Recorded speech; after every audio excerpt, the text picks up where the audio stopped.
Hey everybody, this is a quick video in case you have a VeraEdge Smart Home Hub Controller Gateway and you need to do a hard reset to the factory default settings on it. Now you're going to want to do this for one of two reasons. The first one is troubleshooting.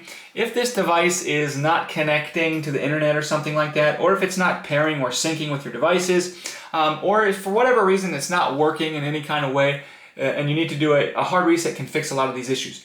Now you're going to need to set it up again, and that's the second reason you might want to do this, is if you're setting this up someplace new and you just want to get it back to the way it was when it came out of the box, you can go ahead and do that quite simply. All we need to do is find the reset button right here, which is next to the sync and the WPS buttons. And what we're going to do is we need to come in and with a paperclip or whatever, we need to press and hold this for over 20 seconds. Now if you hold it for like 5 to 10 seconds, it will just reset the network and you can connect it again, but it's not actually restoring all the defaults. If you want to restore all of the factory defaults, you need to hold this button for over 20 seconds, at which point it will reboot into its factory default settings and you can set it up again as a new device.